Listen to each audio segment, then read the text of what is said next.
Alléluia.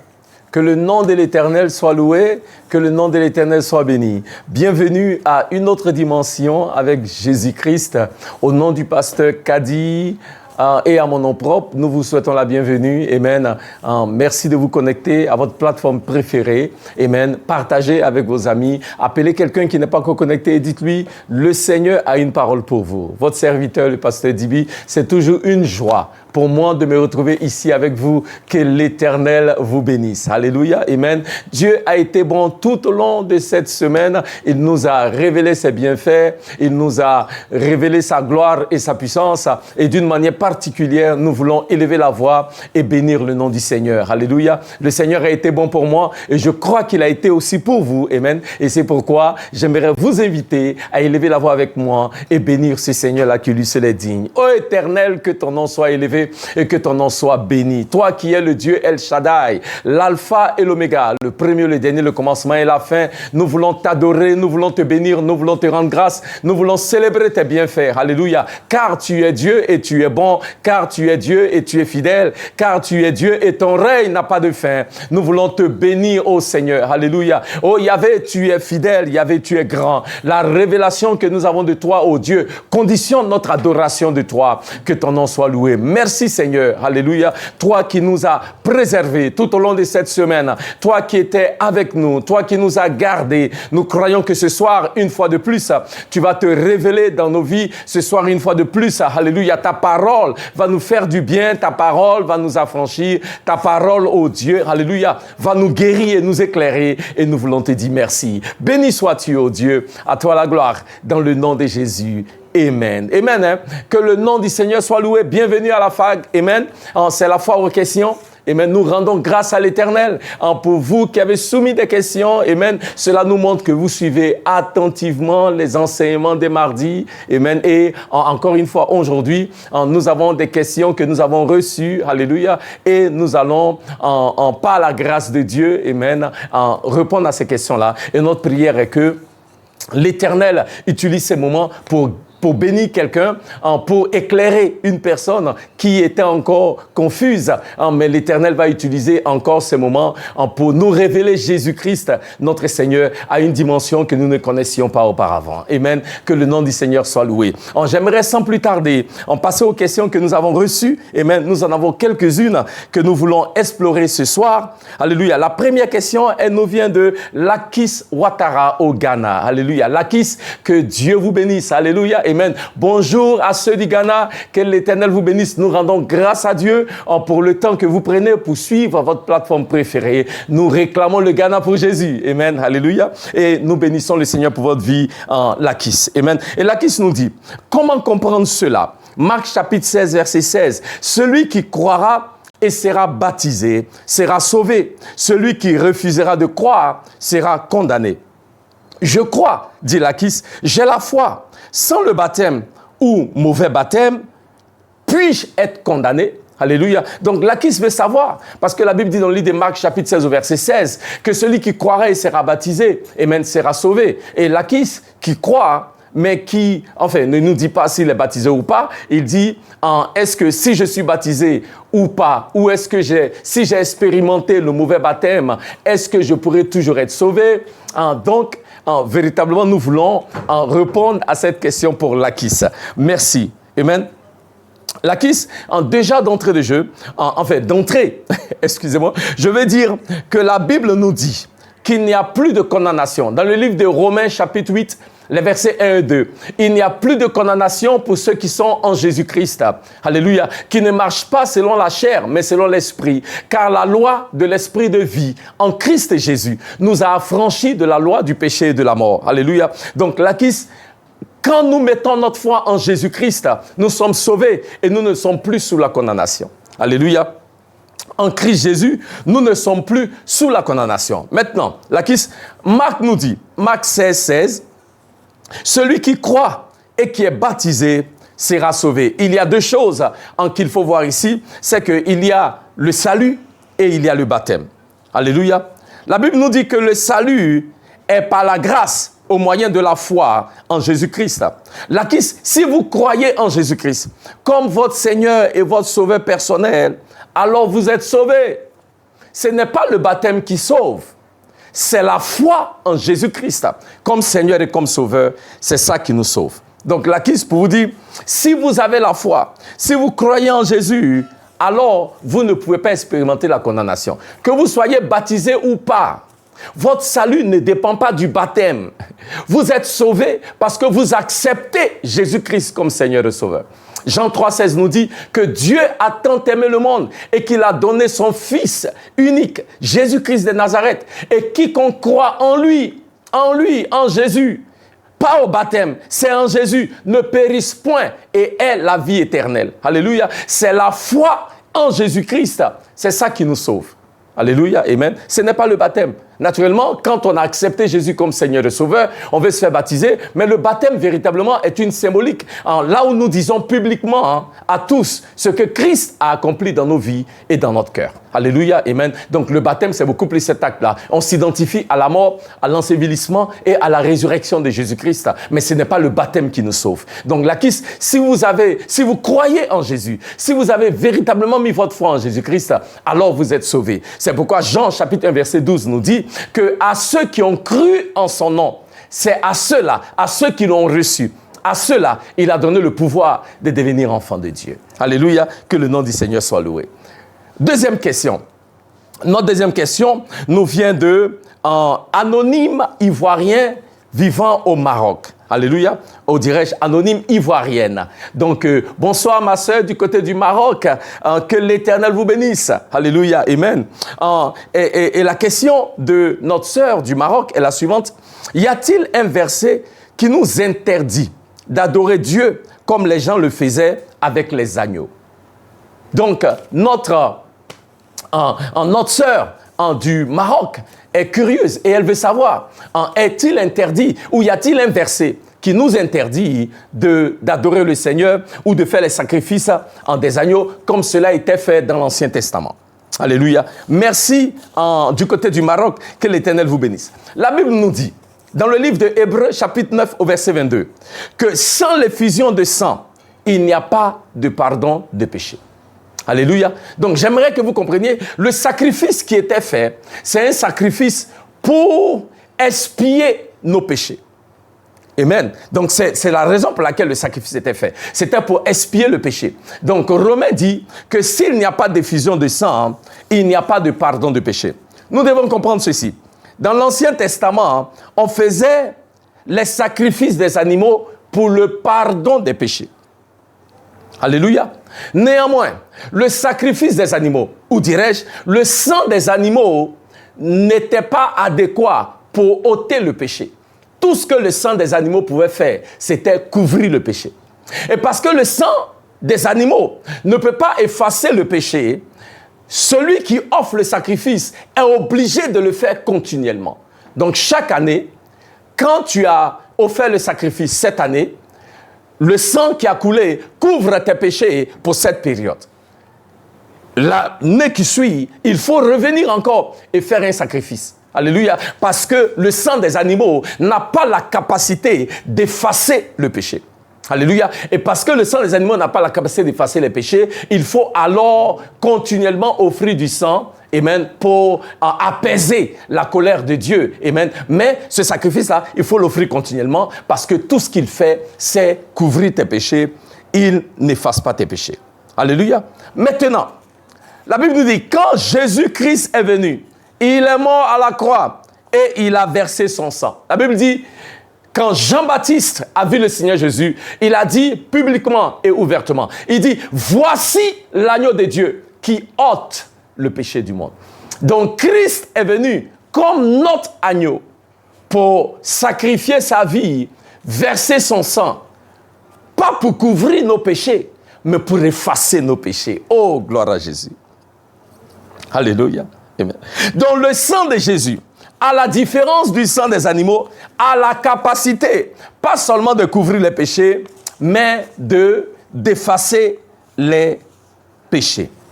Et parce que le sang de Jésus efface les péchés, quand Christ a versé son sang, il a expié, il a effacé nos péchés une fois pour toutes.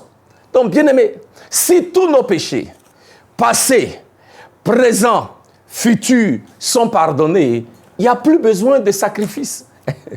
Voilà en fait. Parce que le sacrifice, il était fait pour couvrir les péchés.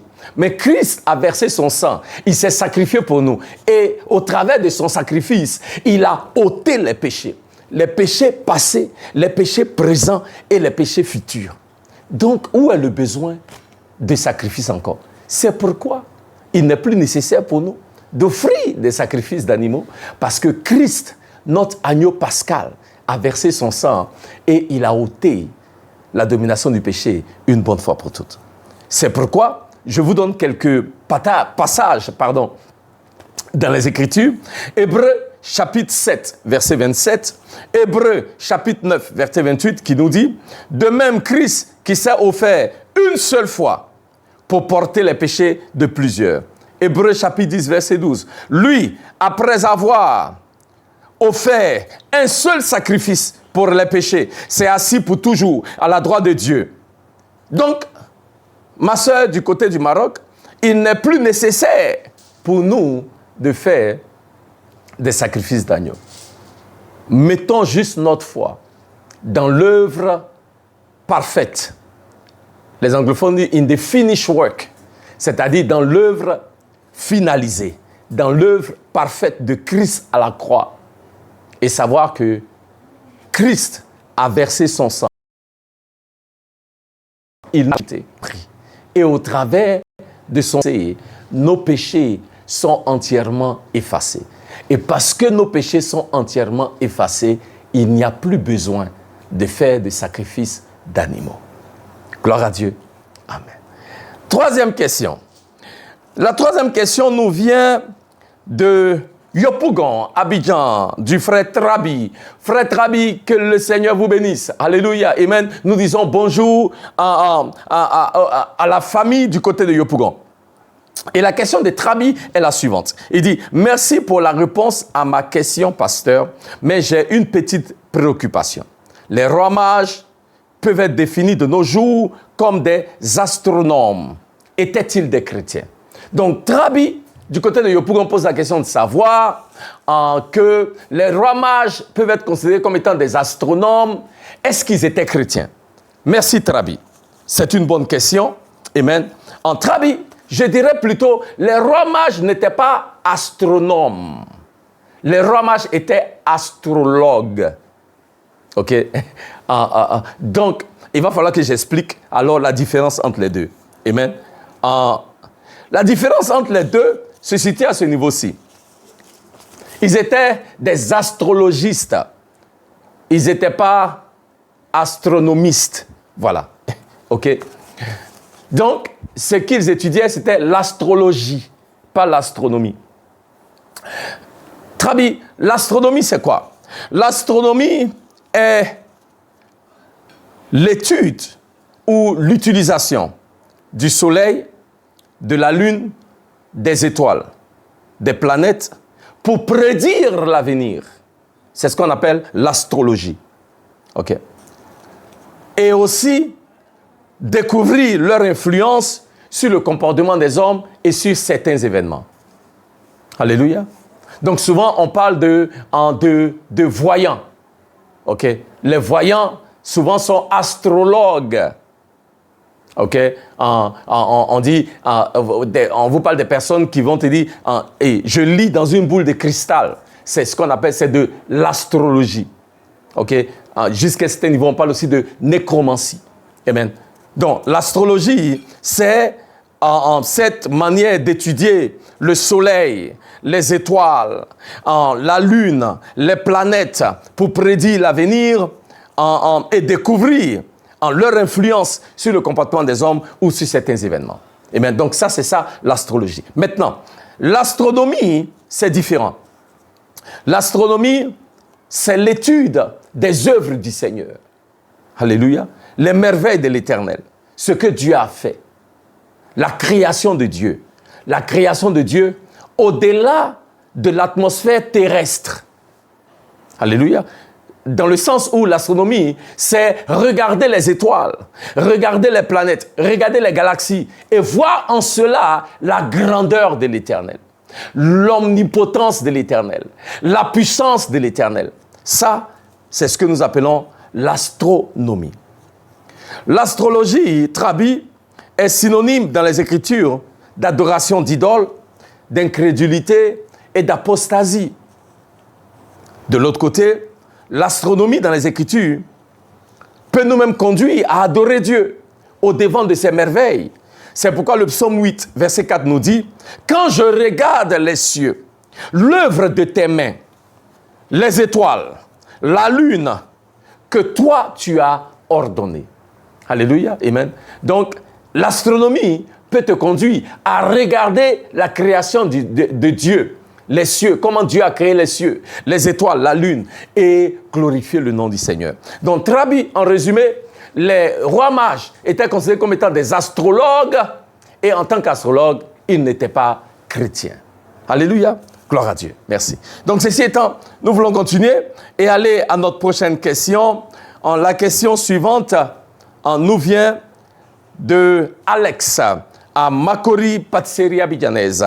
Bonsoir Alex, que l'Éternel vous bénisse. Alex nous dit, il y a une phrase qui revient à chaque fois quand on parle d'adoration. Adorer en esprit et en vérité. Comment le faire? Alléluia, amen. Merci Alex. Nous pouvons voir ce passage dans le livre de Jean chapitre 4, verset 24, quand le Seigneur Jésus rencontre la femme samaritaine au puits. Amen. Et il parle d'adoration. Et Christ lui dit, le moment arrive. Et il est même arrivé parce que cette dame, elle lui dit, cette dame qui était samaritaine, elle lui dit, nos pères nous ont dit que vous les Juifs, vous dites que l'adoration c'est à Jérusalem. Nos pères nous ont dit que c'est sur cette montagne qu'il faut adorer. Et Jésus lui dit, le temps vient et le temps est là avec nous, là où le Père cherche les adorateurs, les vrais, ceux-là qui vont l'adorer en esprit et en vérité. Donc, Alex, c'est quoi adorer Dieu en esprit et en vérité? Alléluia. Adorer Dieu en esprit, Alex, c'est offrir à Dieu une adoration qui vient de notre cœur. Une adoration qui est sincère, une adoration qui est motivée par notre amour pour Dieu. Une adoration qui exprime notre reconnaissance pour tout ce que l'Éternel a fait. Une adoration qui n'est pas mécanique. Une adoration qui est conduite par l'Esprit de Dieu. Alléluia. Amen. Et l'adoration qui est faite en vérité est une adoration qui est conforme à la révélation de Dieu dans sa parole. Alléluia. Donc l'adoration, elle est faite en esprit.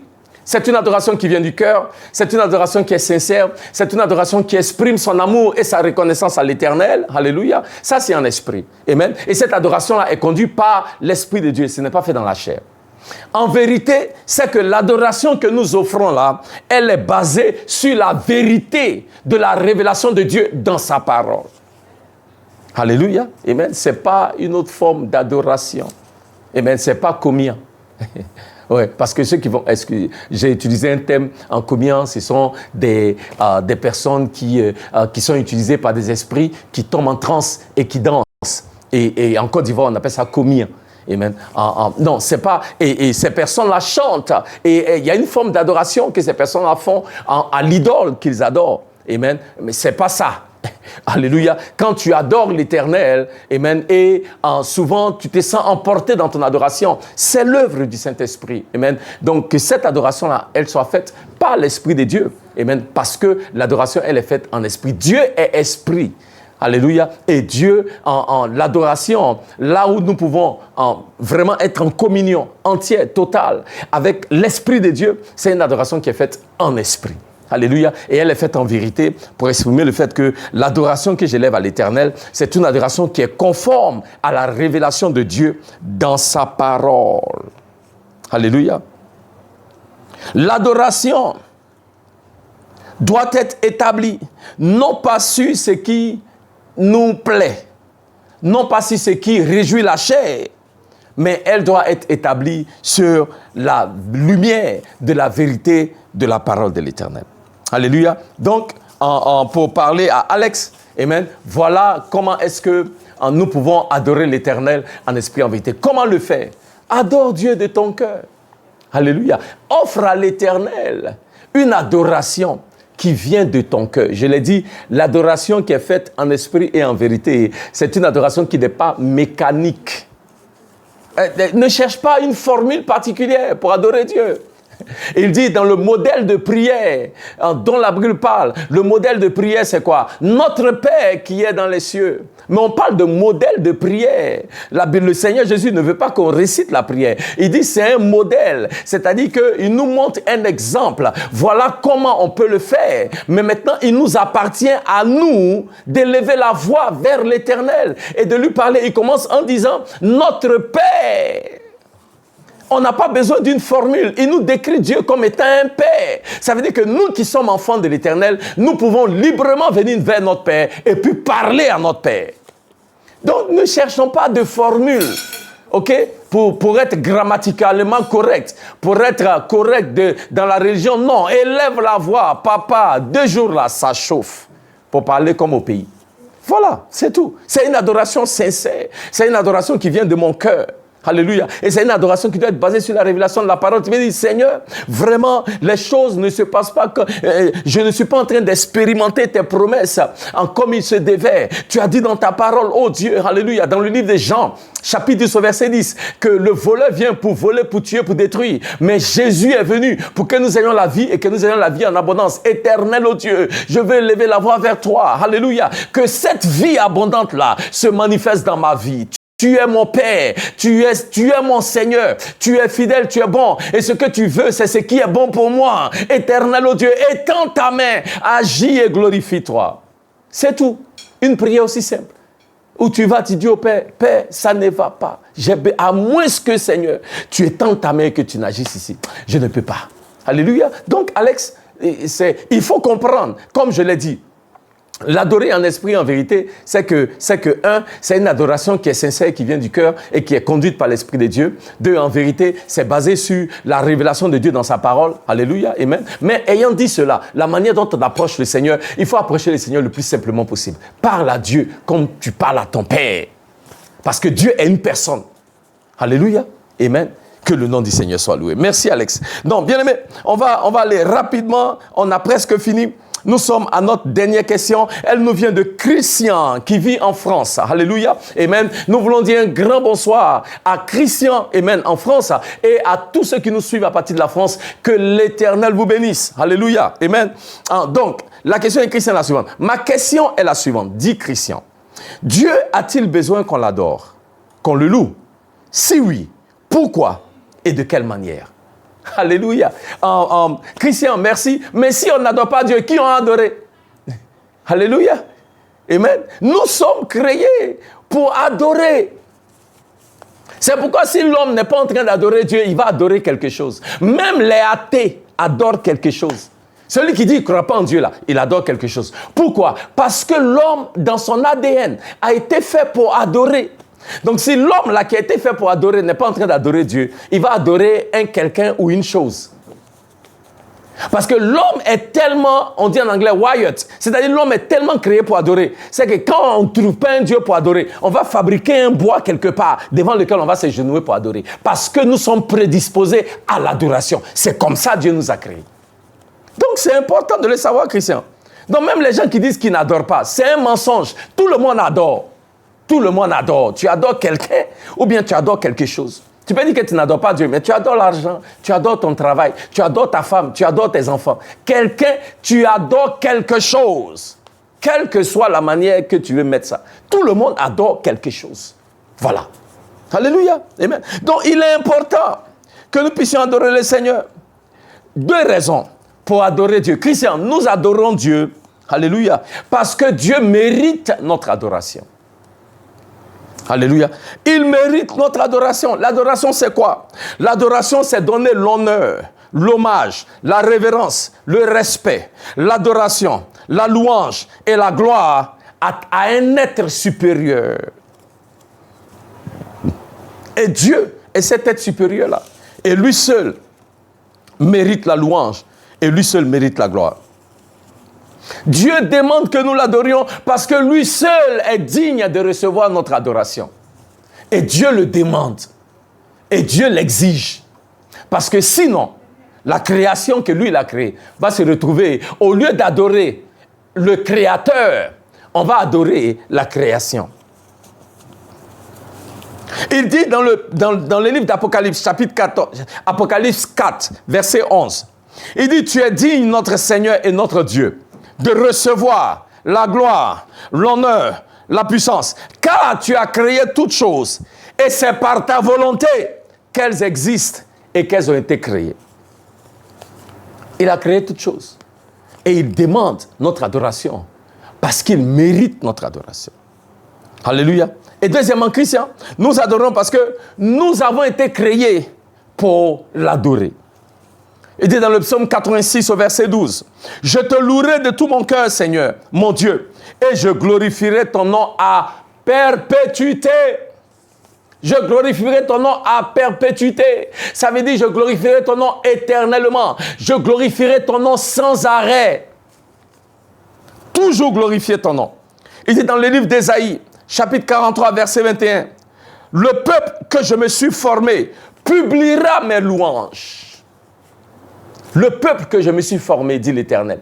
C'est-à-dire que Dieu t'a formé pour publier ses louanges. Dieu m'a formé pour publier ses louanges. Alléluia. Il dit la création tout entière proclame la grandeur de l'Éternel. Amen. Nous avons été créés pour adorer le Seigneur. Nous avons été créés pour élever son Saint-Nom. Nous avons été créés pour adorer. Alléluia. Et nous adorons Dieu, louange, la gloire. Alléluia. Alors comment? Comme je l'ai dit avec notre frère à Makori, au frère Alex qui est à Makori, amen, élève la voix seulement et glorifie le nom du Seigneur. C'est lui qui t'a créé. Le souffle de vie que tu as, c'est lui qui t'a donné. Aujourd'hui, si tu es en bonne santé, c'est à cause du Seigneur. Aujourd'hui, si tes affaires marchent, ta vie peut aller de l'avant, c'est à cause du Seigneur. Aujourd'hui, si tu es là, tu n'es pas fou, tu as un toit où tu peux être, tu as des vêtements sur toi, c'est à cause du Seigneur. Christian, ça là, c'est déjà une raison pour élever le Seigneur et glorifier son nom. Il a donné son Fils unique pour mourir à la croix. Il a versé son sang pour que nous puissions avoir le salut. Alléluia, amen. Ça là, c'est une raison pour que nous puissions l'adorer. Car la Bible dit, Romains chapitre 5, verset 8, que Dieu a manifesté son amour envers nous, car pendant que nous étions encore des pécheurs, Christ est mort pour nous. Alléluia. Pas pour les justes, il est mort pour les injustes. Bien-aimés, chaque jour que nous nous levons, nous avons une raison d'élever la voix et de glorifier le Seigneur. Nous avons une raison d'élever la voix et de louer ce Dieu-là, d'adorer ce Dieu-là, de bénir ce Dieu-là, d'exalter ce Dieu-là. Alléluia. Parce que lui seul est digne de recevoir la gloire. Lui seul est digne de recevoir la louange. Parce que l'Éternel est bon et l'Éternel est fidèle. Christian, chaque jour de ta vie en France, tu as une raison. Vous avez une raison d'élever le nom du Seigneur et de glorifier le nom du Seigneur. Parce que le Seigneur est bon. Alléluia. Amen. Amen. Donc, louons l'Éternel. Proclamons ses bienfaits. Proclamons sa louange. Adorons-le. Parce que l'Éternel est bon. L'Éternel est fidèle. L'Éternel est grand. L'Éternel est puissant. C'est le roi David qui l'a dit. Il dit, j'ai été jeune, j'ai été vieux. Je n'ai jamais vu l'Éternel abandonner le juste. N'y a-t-il permis que sa descendance mendie pour son pain. Alléluia. Notre Dieu est bon. Notre Dieu est fidèle. Notre Dieu est digne de louange, digne de gloire, digne d'honneur et de majesté. Alléluia. Car oui, nul ne peut se comparer à ce Dieu-là. Amen.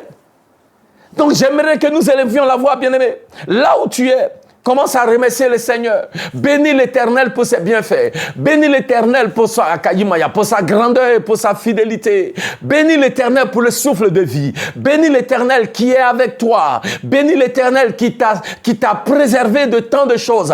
Bénis l'Éternel qui t'ouvre des portes. Bénis l'Éternel qui au quotidien t'accorde sa grâce et sa faveur. Bénis l'Éternel, alléluia, car l'Éternel est bon, l'Éternel est grand, l'Éternel est puissant et l'Éternel est le Dieu qui au quotidien nous visite avec ses bienfaits. Éternel, oh Dieu, nous te louons et nous t'adorons.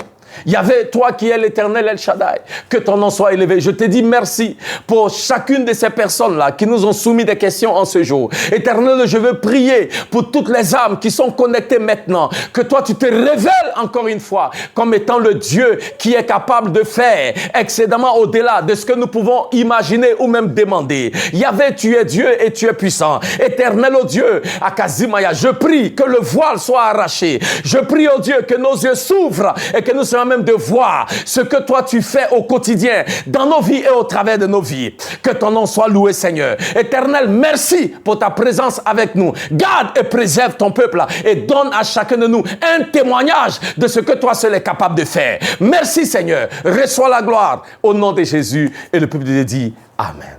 Alléluia. Que Dieu vous bénisse. Que Dieu vous garde. Très heureux d'avoir passé ce temps avec vous. Alléluia. Amen. Nous vous encourageons, amen, à continuer de vous connecter. N'oubliez pas, mardi prochain, 18h30, nous serons tous ensemble. Le pasteur Kadi sera certainement de retour avec nous. Amen. Et je sais qu'elle a encore une parole qui va nous faire du bien. Amen. Que Dieu vous bénisse et qu'il vous garde. Au nom de Jésus. Amen.